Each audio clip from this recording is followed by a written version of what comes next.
She showed up at my door with a brand new bag and a speech about fresh starts. My daughter-in-law Desiree standing there like she hadn't spent the last 8 months pretending I was dead. My son Marcus right beside her, looking at my entryway like he was already measuring the square footage. They came to make peace, they said. They came to move in is what they meant. But the moment they stepped inside and saw what waited for them, neither one of them said another word for a very long time. If you're watching this video, tell me where you're from or what time it is for you. My name is Claudette. I am 64 years old, and I want to start by telling you something that my own son forgot the moment he thought it stopped being useful to him. For 38 years, I was the kind of wife and mother who didn't take sick days. I don't mean that as a brag. I mean it as a fact about what my life was. My husband Leonard and I built something from nothing together. We both worked. We both sacrificed. But somewhere along the way, I became the engine of the household and Leonard became the man people saw. That was fine. That was the deal we made, even if we never said it out loud. I cooked and cleaned and kept the house running like clockwork.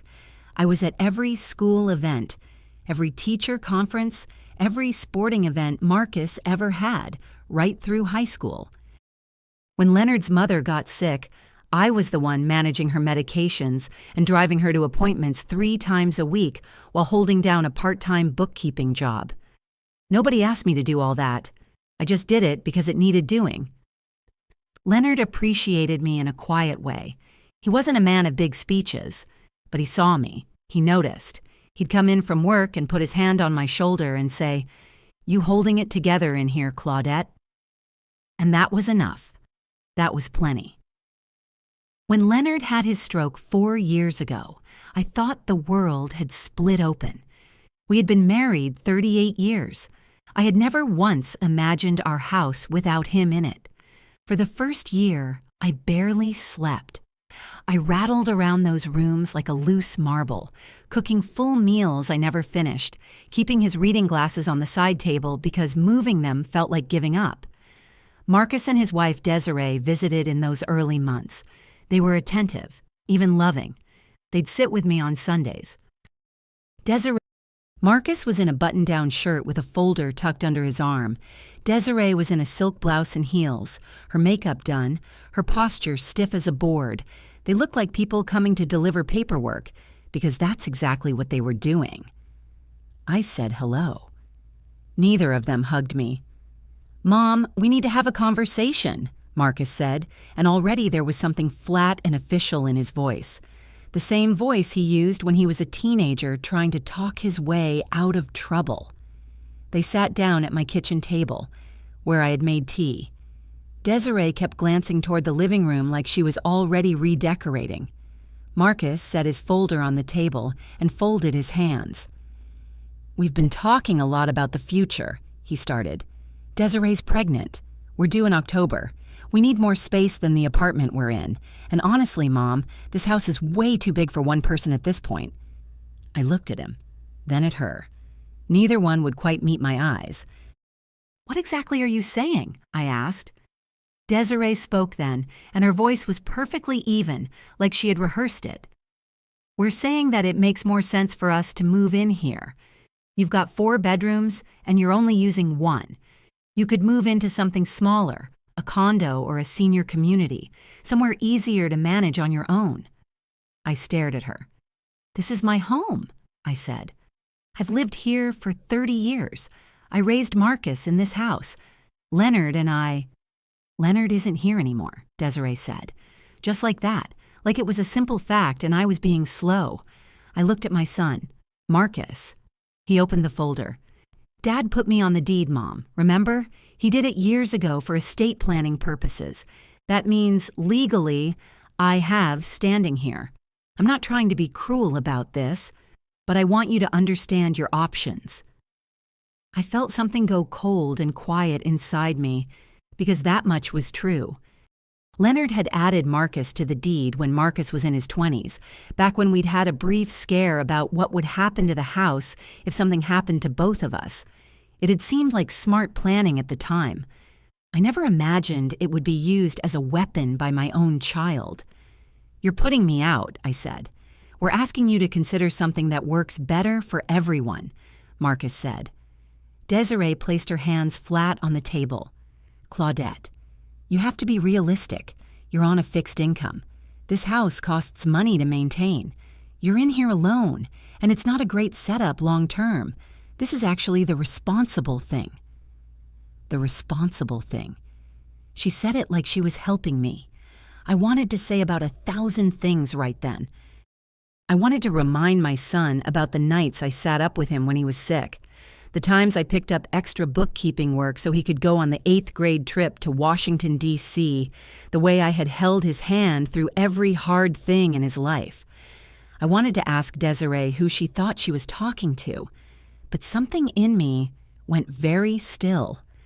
I looked at them both, and I understood in that moment that this was not a conversation. This was a notification. They had already decided. "How long do I have?" I asked quietly.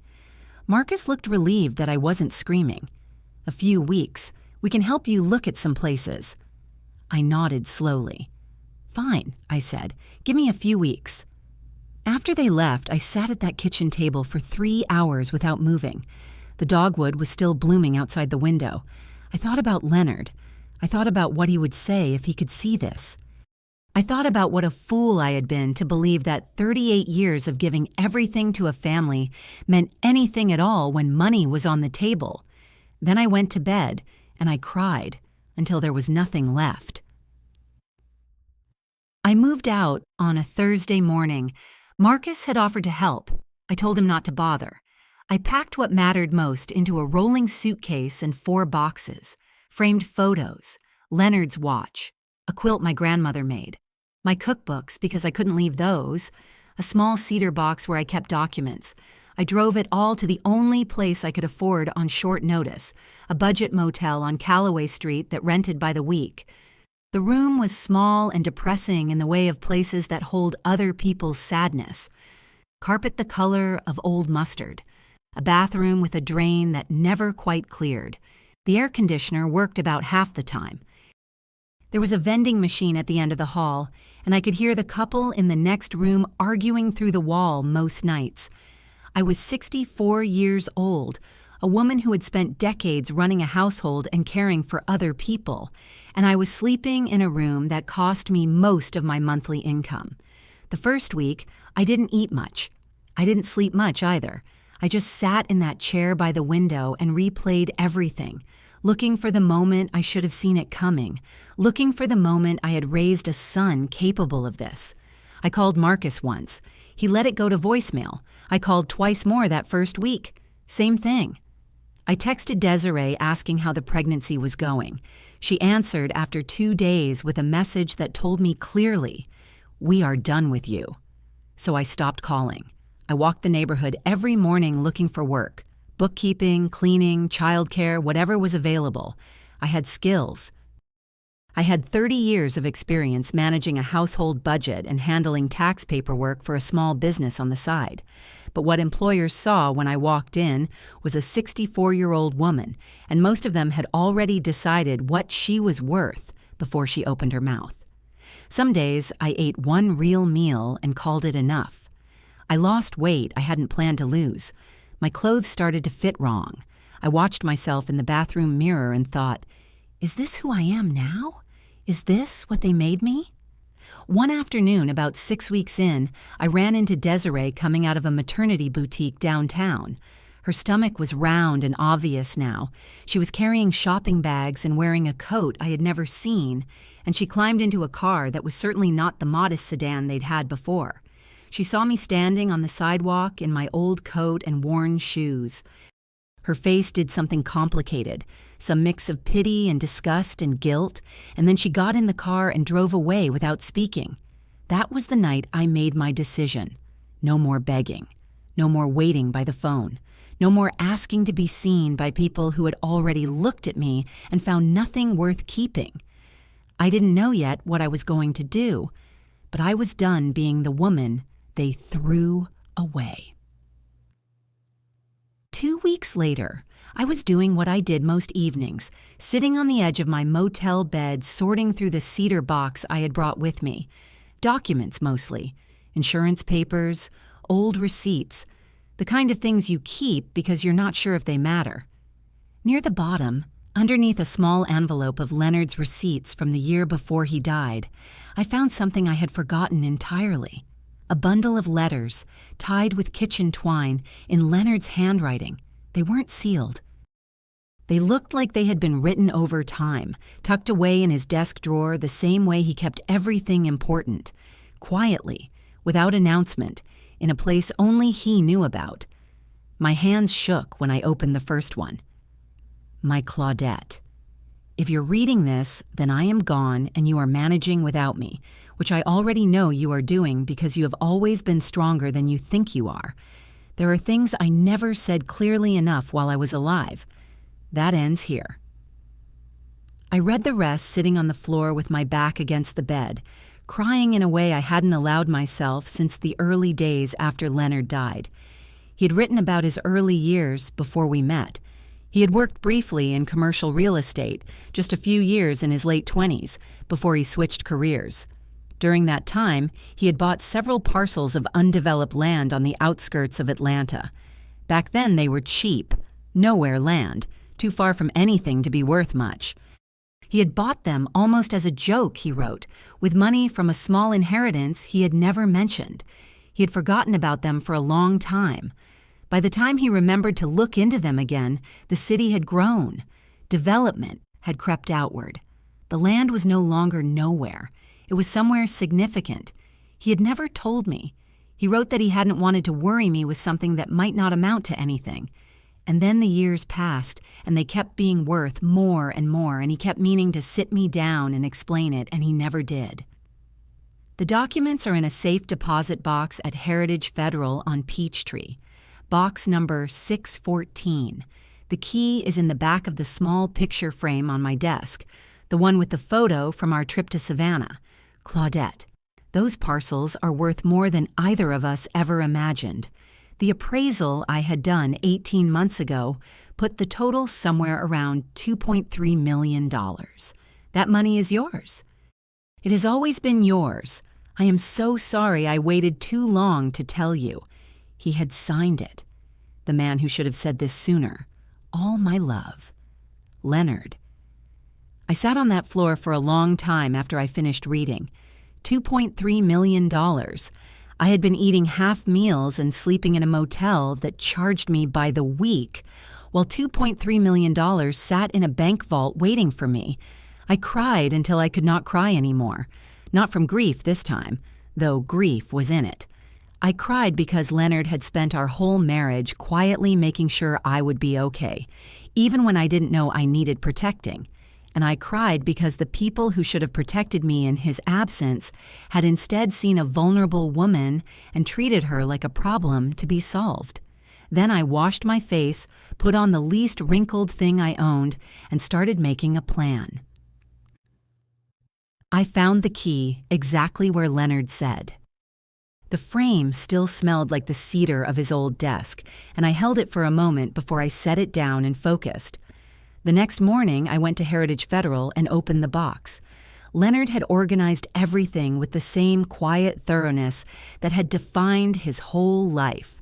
Land deeds, lot numbers, old photographs of the parcels from decades ago, an updated appraisal completed 14 months before his stroke, $2.3 million, more than our house had ever been worth, more than I had earned in 30 years of work.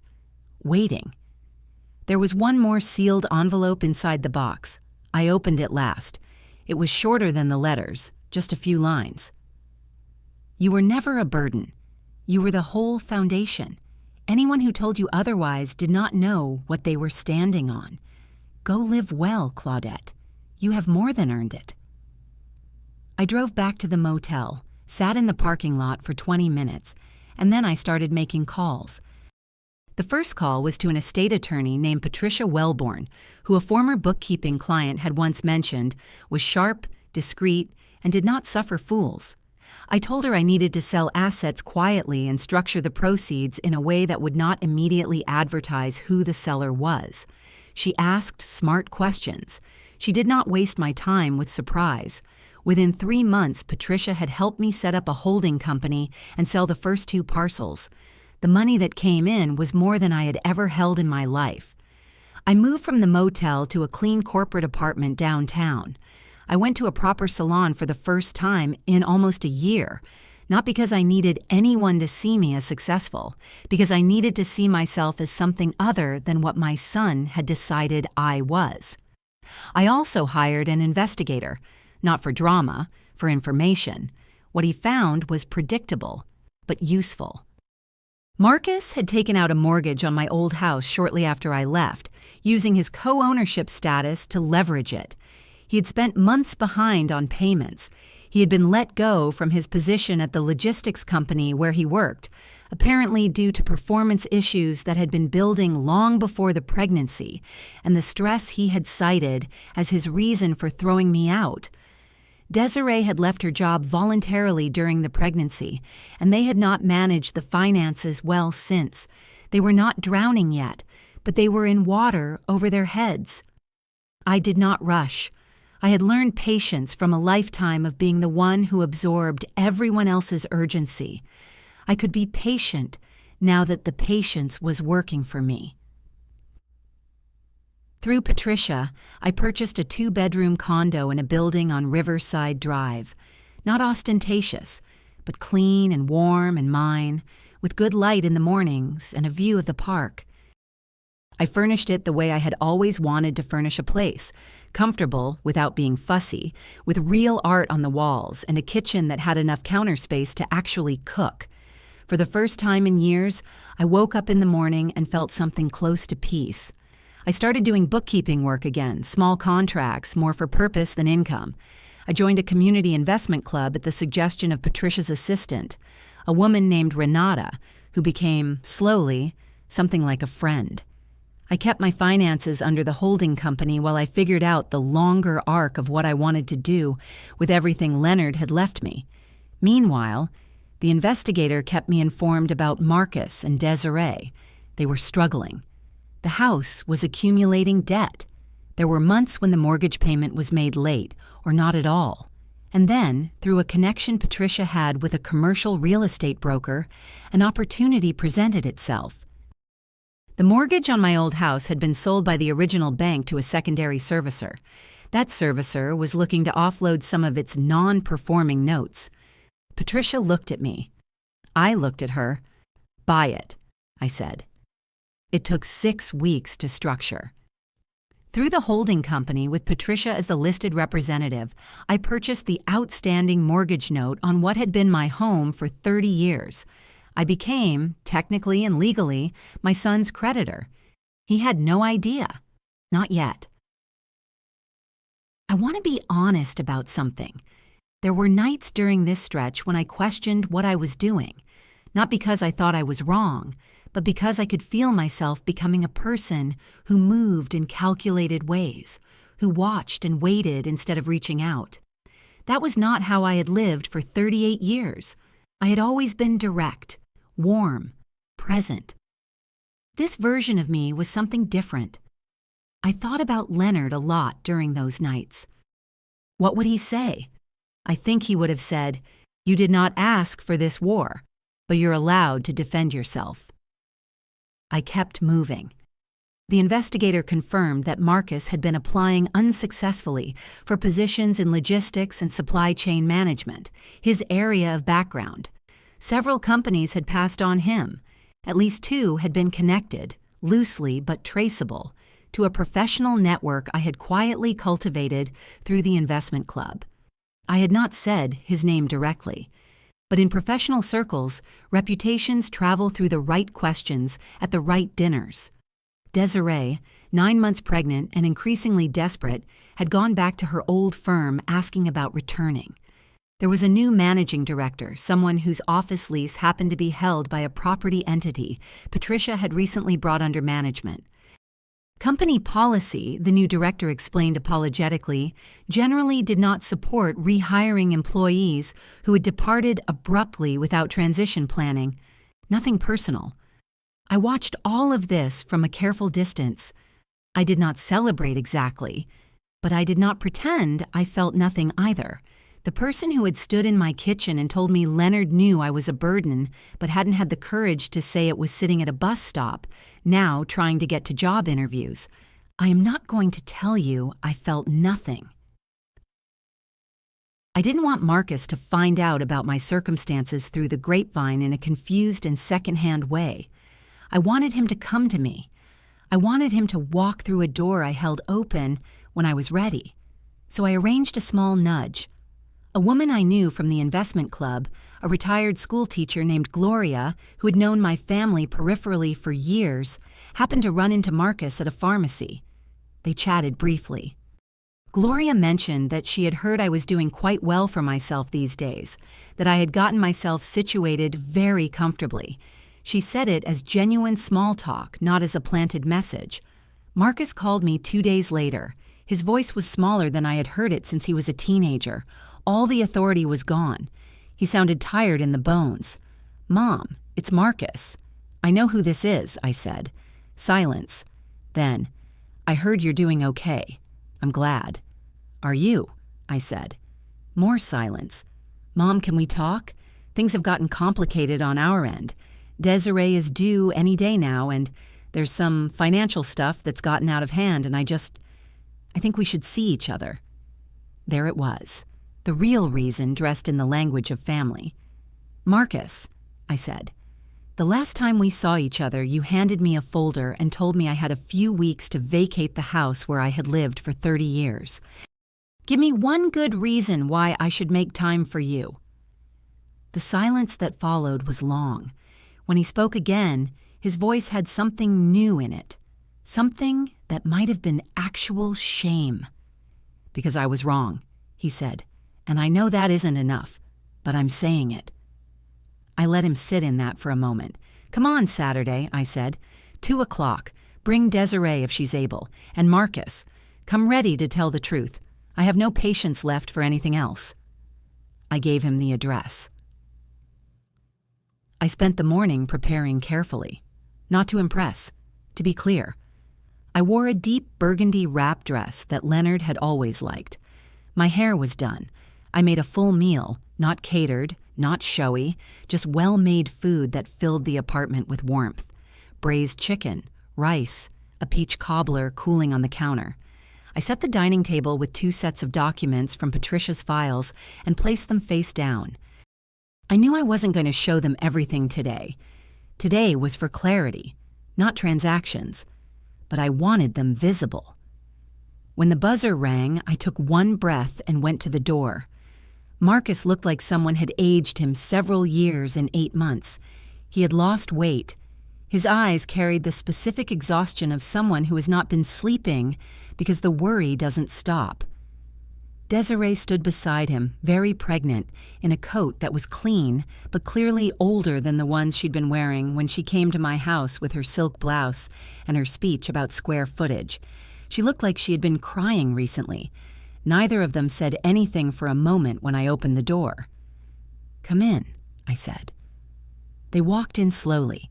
Marcus looked around at my space. The art, the bookshelves, the kitchen smelling of something good. Desiree's hand went to her belly the way it does when a woman is steadying herself. "Sit down," I said. "I'll get you something to drink." I poured sweet tea and brought it to the table. I sat across from them in the single chair, same as always. They were side by side on the love seat, close together, not the way confident people sit, the way people sit when they are not sure what is coming. "Okay," I said. "You asked to see me. I'm here. Talk." Marcus looked at his hands. "Mom, I owe you an apology. Not just saying sorry, a real one." "Then give me a real one," I said. He looked up. His eyes were wet, but he was holding himself together. "I told myself it was practical, that the house was too big for you and we needed the space and it was the logical thing. But the truth is, I was scared about money and Desiree and the baby, and I took it out on you. Because I knew you'd absorb it. Because you always absorbed everything." He stopped. "That was cowardly, and I've known it for months. I just didn't know how to come back from it." Desiree spoke then quietly. "I was the one who pushed for it. I want you to know that. I convinced him. I thought. She stopped, started again. I thought you had had a good life, and the house was an asset and it made sense logistically, and I told myself I was being practical. But the way I spoke to you, that day in your kitchen. She shook her head. I've thought about it every day since. What I said about Leonard, that was not okay. That was cruel and it wasn't true, and I am sorry. I watched them both for a moment. You didn't reach out for 8 months, I said. Not once, while I was in a motel room on Calloway Street eating discount bread. Marcus flinched. I know. You only reached out when someone told you I was comfortable, when you thought there might be something to gain. Neither of them disputed that. I know, Marcus said again. I know how it looks. I know that it is what it is. I don't have an argument for it. I let the silence hold. Then I said, What do you need? They exchanged a look. Then Marcus took a slow breath and told me. The mortgage, the missed payments, his job situation, Desiree's attempts to go back to work and the doors that had closed, the baby coming any day, the foreclosure notice that had arrived last week. He laid all of it out without softening it. I noticed he didn't ask me directly for money. He just put it all on the table. Maybe he had enough sense left to understand that begging would be the wrong move. I nodded when he finished. Here's what I want you to understand, I said. You came here today because you need something. That's fine. People need things. But I need you to hear me first, and I need you to hear me clearly. I leaned forward. I was the foundation of your father's house for 38 years. Not decoration. Foundation. The fact that no one handed me a title for that work doesn't mean the work didn't exist.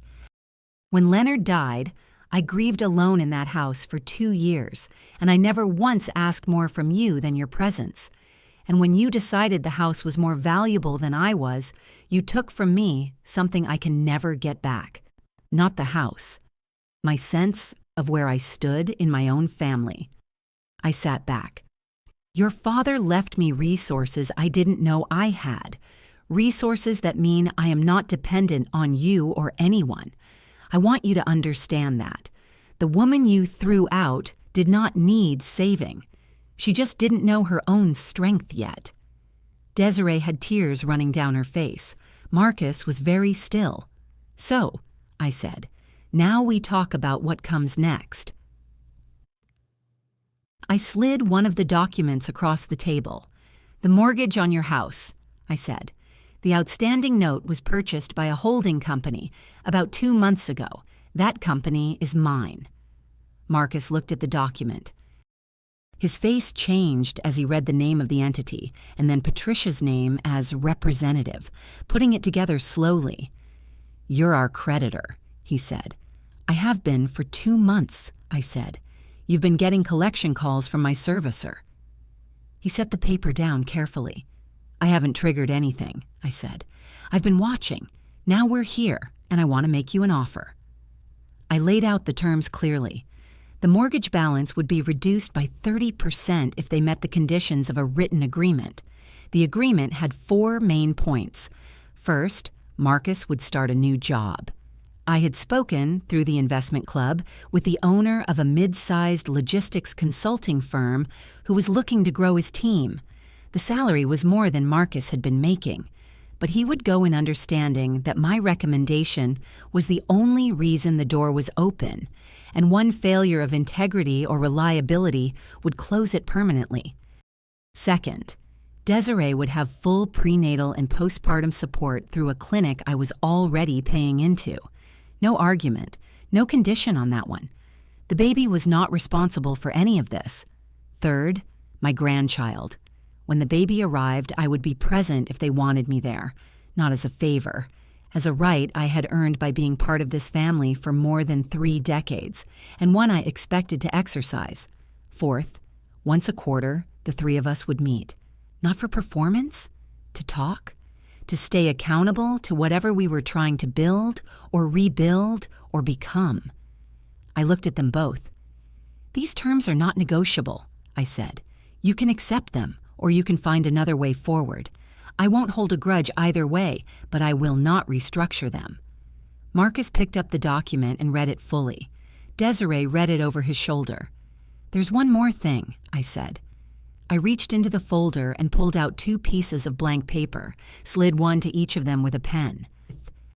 "Before you sign anything, I want a handwritten letter from each of you. Tell me what happened. Tell me what you understand now that you didn't understand before. Handwriting means you had to slow down. You had to mean it sentence by sentence." I paused. "You can take them home and bring them to me next week, or you can sit here and write them now." They looked at each other. "We'll write them now," Marcus said. I went to the kitchen and let them be. 20 minutes later, I came back to 2 letters on the table. I did not read them in front of them. I folded them and set them in my own folder. "I'll read these tonight," I said. "Call me Monday and we'll schedule the paperwork." Desiree reached across the table and put her hand briefly over mine. "Thank you," she said. "I don't deserve it, but thank you." "You're right that you don't deserve it," I said. Not unkindly, just plainly. "But your child does, and I'm choosing to invest in that." I walked them to the door. Just before they left, Marcus turned and looked at me for a long moment. "Mom, the way you built all of this." He stopped. "Dad knew, didn't he? He always said you were stronger than you thought." "He did," I said. "He was right." After they left, I stood in my apartment in the quiet. Then I went to the kitchen, cut myself a slice of the peach cobbler, and sat by the window and watched the park until the sky went dark. That night, I read what they had written. Marcus had written about the night he signed the original paperwork to put his name on the deed. He'd been 26, just married, nervous about the future, and he had taken it as a gift without thinking about what it meant. He wrote about watching his father's example of quiet provision and never asking himself whether he was modeling any of it. He wrote about the day they came to my house with the folder and how he had told himself it was practical and how he had kept telling himself that for months while he couldn't sleep. He wrote, "I told myself you were resilient because you had always been resilient. I used your strength as an excuse not to consider your pain. I don't know how to undo what I did. I only know I want to be a different kind of man for my child than I was a son to you." Desiree had written about fear, about how pregnancy had made her feel like everything was fragile and she needed security and control, and she had grabbed for both in the wrong direction. She wrote about the moment she had seen me on the sidewalk in my old coat and felt the full weight of what she had done and driven away anyway because she didn't know how to face it. She wrote, "I have spent 8 months practicing not thinking about you. I don't think I ever succeeded, not even once." I sat with both letters for a long time. I did not forgive them that night.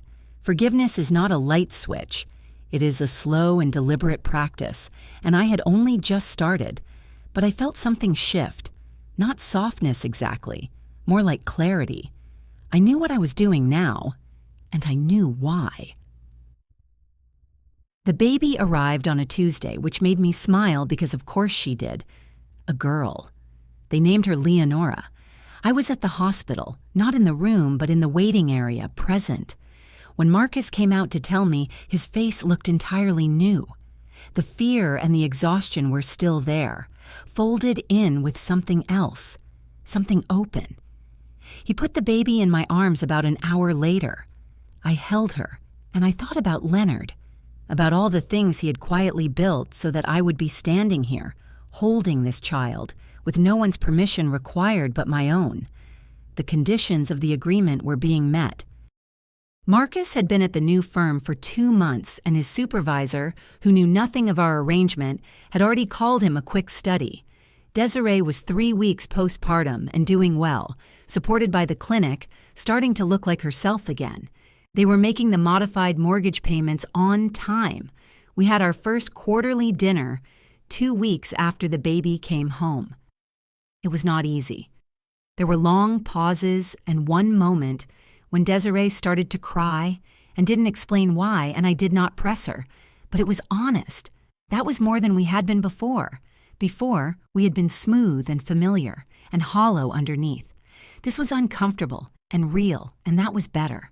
My condo on Riverside is mine. My money is mine. The investment club is mine. The work I do is mine. None of it is borrowed from someone else's willingness to keep me. I wake up in the mornings now, and the first thing I feel is not grief, not anger, not the particular ache of being discarded by your own family. The first thing I feel is mine. Leonard was right. He always was. I was always stronger than I thought. If this story resonated with you, leave a like and consider subscribing. You can also drop any comment below, even just one word. Maybe tell me where you're watching from, or what time it is right now. Sometimes one word is enough to say you were here.